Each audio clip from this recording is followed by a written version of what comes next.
Alrighty, hey everyone. The sun is freaking shining so bright on me. It's really hot out. I'm gonna shut my car off actually, because I don't want to waste gas. I just finished a movie. The movie is The Belko Experiment, directed by Greg McLean. This is my first Greg McLean movie. I didn't even know who he was before this. Written by James Gunn, who I'm sure probably a lot of you are familiar with. If you don't know James Gunn, he's written a lot of movies. He wrote probably most famously Guardians of the Galaxy and the new Suicide Squad. He wrote that. He got his start with Troma, writing Tromeo and Juliet. And he also wrote movies like Slither, which is fantastic. I love Slither. Brightburn. We wrote one called Super that has Rainn Wilson in it. Very good movie. And Elliot Page is in that as well. I like Super a lot. That might be my favorite James Gunn movie. I really like Super. It was my first James Gunn movie. I think I saw that when I was like 12 or 13. No, I was probably like 13 or 14 when I saw that. Yeah, I really liked Super. Great movie. This one, The Belko Experiment, I thought it was okay, you know. It's got good gore, great special effects, but I'm going to have to go into minor spoiler territories to give my thoughts. Nothing huge, but we'll warn you now. I wasn't the biggest fan of the ending. I thought it was a little vague.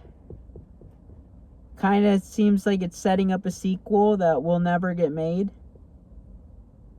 which is a little disappointing. But I mean, I guess you can kind of guess what happens. Like if a sequel got made, you kind of just think about it, you know. But I do like some aspects of the ending, you know. The movie kind of plays out how you would expect. But I mean, that's not a reason not to watch it. It's got some really great moments. Sean Gunn is in it. If you don't know Sean Gunn, that's James Gunn's brother. He's acted in some of James Gunn's movies. He's in Romeo and Juliet. I know that for a fact. Right at the beginning. And he's got some great scenes in that movie. Yeah, he was the standout actor, character, whatever in this for me. I love his character. He gives a great performance. Just, yeah, he knocked it out of the park in this movie. Michael Rooker's also in the movie. He's another one who's in a lot of James Gunn movies. I liked him in the movie. I was sad to not see him too long, you know. He's not in it for that long. But he's a good actor. I liked him. And, yeah, I don't know. Overall, I thought the film was pretty good. I'd say it's more good than bad. Leaning on okay, but probably more good than okay.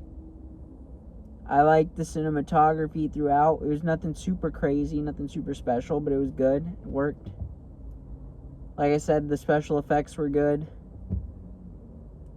Yeah, just overall, it's a fun movie, you know. I think a lot of these Battle Royale movies are kind of predictable.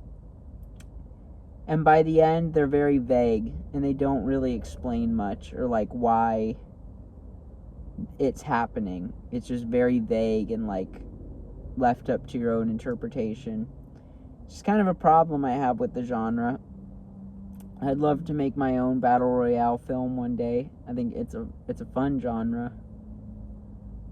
And I could do something unique with it.